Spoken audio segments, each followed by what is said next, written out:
मीठू तोते के जंगल में सूखा पड़ गया था।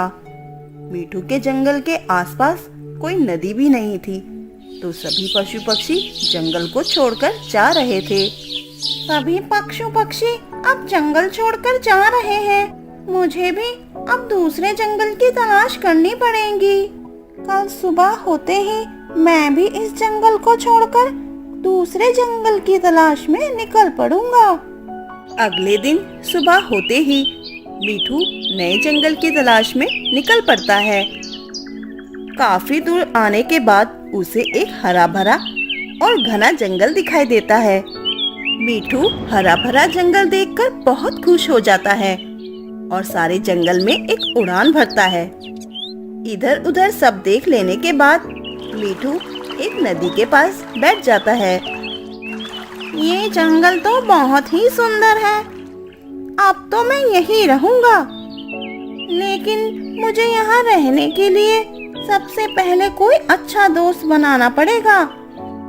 फिर मुझे इस जंगल में कोई दिक्कत नहीं होगी।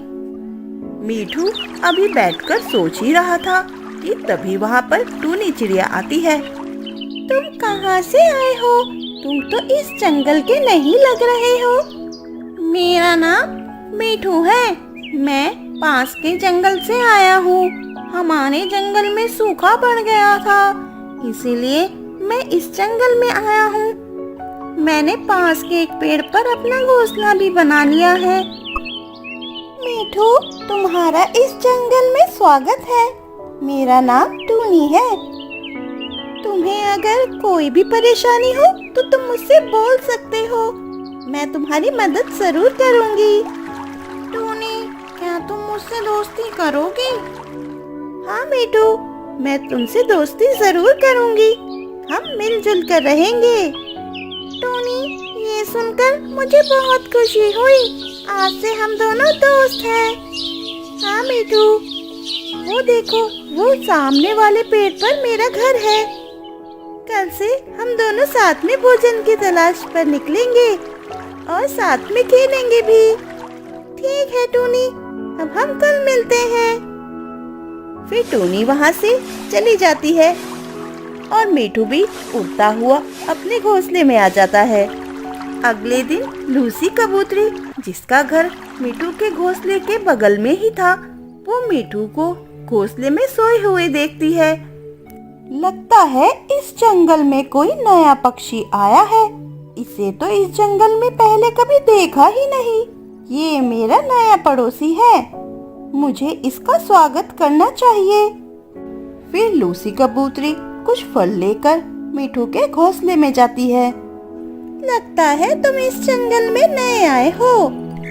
हाँ, मेरा नाम मीठू है। मैं जिस जंगल में रहता था उस जंगल में सूखा पड़ गया है, इसीलिए मैं इस जंगल में आया हूँ। मेरा नाम लूसी है। मैं तुम्हारे घोंसले के बगल वाले घर में ही रहती हूँ। अरे वाह, तुम्हारा घर तो लकड़ियों का बना हुआ है। हाँ, ये घर मेरे पिताजी ने मेरे लिए बनवाया था। अब तुम मेरे नए पड़ोसी हो। मैं तुम्हारे लिए कुछ फल लेकर आई हूँ। लो, ये खा लो। अरे वाह, तुम तो बहुत अच्छी पड़ोसी हो। बिना बोले मेरे लिए फल लेकर आई हो। फिर मीठू सोचने लग जाता है। लगता है मैंने दोस्ती करने में थोड़ी जल्दबाजी कर दी। उस छोटी सी कमजोर चिड़िया से मुझे क्या फायदा होगा? क्या हुआ? आप क्या सोच रहे हो? नहीं नहीं, कुछ नहीं। मैं सोच रहा था कि अब हम पड़ोसी हैं, तो क्यों ना हम दोस्ती कर लें। हम रोज मिला करेंगे, एक साथ नदी पर जाएंगे, फिर तो बहुत मजा आएगा। हाँ हाँ, क्यों नहीं। अब हम पड़ोसी भी हैं और दोस्त भी। फिर दोनों मिलकर हंसने लगते हैं। उसके बाद लूसी कबूतरी वहाँ से चली जाती है और मीठू फल खाने लगता है। तभी टूनी मीठू के घर आती है। मीठू, मैं भोजन की तलाश में जा रही थी। मैंने सोचा क्यों ना अपने दोस्त को भी साथ में ले चलो।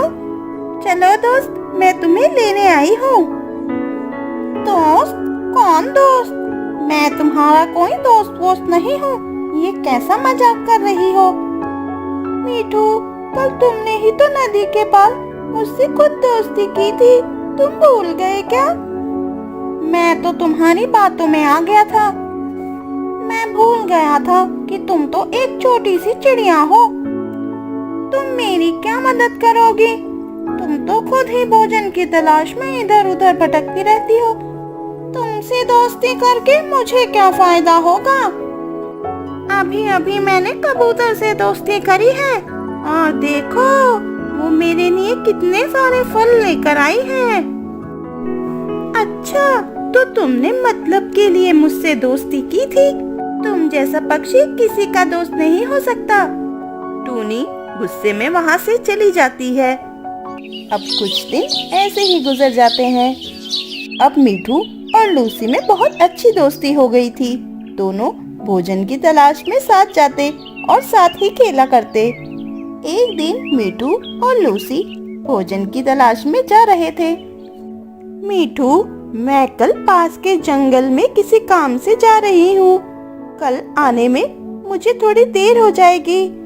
तुम कल शाम को मेरे लिए भी भोजन लेते हुए आना। हाँ हाँ, क्यों नहीं, मैं अपने दोस्त के लिए भोजन ले आऊंगा। फिर अगले दिन लूसी किसी काम से दूसरे जंगल के लिए निकल जाती है। मीठू भी भोजन की तलाश में निकल पड़ता है। भोजन की तलाश करते करते मीठू एक सेब के बाग की तरफ पहुंच जाता है। अरे वाह, यहाँ से तो मीठे मीठे पके हुए सेब की खुशबू आ रही है। जैसे ही मीठू बाग में पहुँचता है, उसे एक कौवा दिखाई देता है। मीठू कौवे के पास जाता है और कहता है, क्या ये सेब का बाग तुम्हारा है?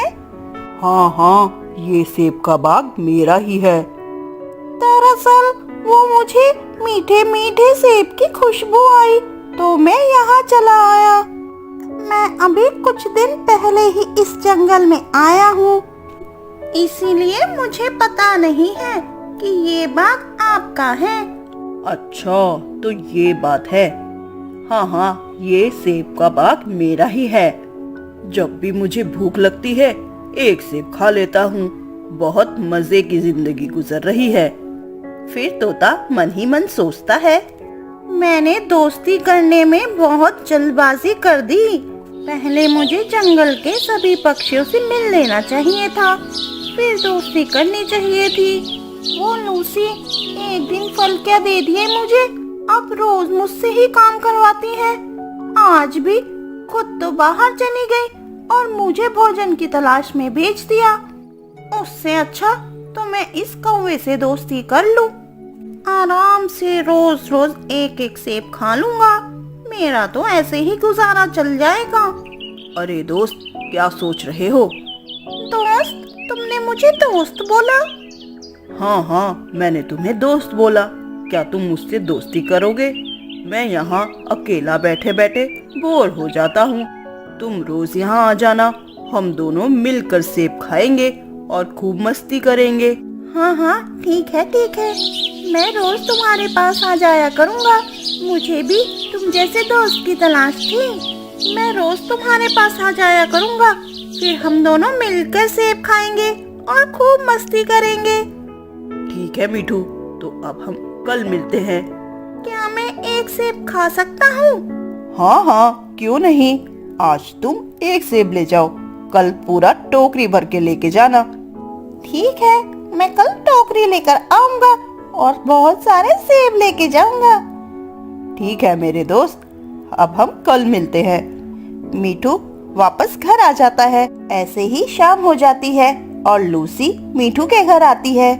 मीठू, मेरे दोस्त, तुम कहाँ हो? मेरे लिए भोजन लेकर आए या नहीं? दोस्त? कौन दोस्त? मैं कोई नौकर नहीं हूँ तुम्हारा जो तुम्हारे लिए भोजन लाऊं। मैंने आज ही एक कौवे से दोस्ती की है, उसका बाग है सेब का। अब मुझे तुमसे कोई दोस्ती नहीं रखनी। तुम तो बहुत स्वार्थी हो, तुम तो किसी की भी दोस्ती के लायक नहीं हो। ठीक है, अब तुम जाओ यहाँ से, मुझे परेशान ना करो। फिर लूसी वहाँ से चली जाती है। उनकी ये बातें टूनी भी सुन लेती है। फिर टूनी लूसी के पास आती है और कहती है, लूसी, ये मीठू तो बहुत स्वार्थी है, इसने मेरे साथ भी ऐसा ही किया था। लो, ये थोड़े फल है, ये तुम खा लो। तुम सही कह रही हो टूनी, ऐसे स्वार्थी दोस्त ना हो तो ही ठीक है। अगले दिन सुबह मीठू सेब के बाग में जाने के लिए तैयार हो जाता है। वो अपने साथ एक टोकरी लेता है और उड़ता हुआ बाग की तरफ निकल पड़ता है। रास्ते में उसे टूनी और लूसी भी मिलते हैं। क्या हाल है तुम दोनों के? आज मैं अपने नए दोस्त के पास जा रहा हूँ सेब खाने। अगर तुम्हें भी खाने हैं तो तुम भी मेरे साथ आ सकते हो। टूनी और लूसी मीठू की बातों को नजरअंदाज करते हुए वहीं बैठी रहती हैं और मीठू उड़ता हुआ सेब के बाग में पहुंच जाता है। कालू, ओ कालू, कहाँ हो? देखो, तुम्हारा दोस्त तुमसे मिलने आया है। लेकिन कालू कोई जवाब नहीं देता। फिर मीठू सोचता है, लगता है कालू यहाँ पर नहीं है। मैं एक काम करता हूँ, जब तक कालू आता है मैं थोड़े सेब तोड़कर अपनी टोकरी में भर लेता हूँ। अब मीठू मजे से वहीं बैठकर सेब खाने लगता है। जब तक कालू आता है मैं यहीं बैठकर सेब खाता हूँ। मीठू अभी सेब खा ही रहा था कि तभी वहाँ पर एक बहुत बड़ी और खतरनाक चील आ जाती है। ए तोते, तेरी इतनी हिम्मत कि तूने मेरे बाग में आकर मेरा ही सेब चुराया। आपका बाग? क्या कह रहे हैं आप? ये बाग तो मेरे दोस्त कालू का है। तू पागल हो गया है क्या तोते? तुझे पता भी है ये बाग मेरा है, मेरा। और उस कालू को मैंने अपने बाग की रखवाली के लिए रखा था। लेकिन कालू ने तो मुझे ये कहा था कि ये बाग उसका है और मैं यहाँ से सेब खा सकता हूँ। मैं तो इसीलिए ये सेब खा रहा था। कालू ने मुझे धोखा दे दिया। वो कालू कौवा तो तुझे बेवकूफ बना के चला गया, लेकिन अब मैं तुझे नहीं छोड़ूंगा। फिर चील मीठू की खूब पिटाई करती है। और सुन मीठू तोते, आज के बाद तू ही मेरे बाग की रखवाली करेगा, और अगर तूने किसी भी पक्षी को मेरे इस बाग में आने दिया तो तेरी खैर नहीं। हे भगवान, तूने मुझे ये कैसी सजा दे दी? मैंने लालच में आकर उस कालू कौवे से दोस्ती करी और वो मुझे ही बेवकूफ बनाकर यहाँ फंसा गया। अब मैं अपने स्वार्थ के लिए किसी से दोस्ती नहीं करूँगा।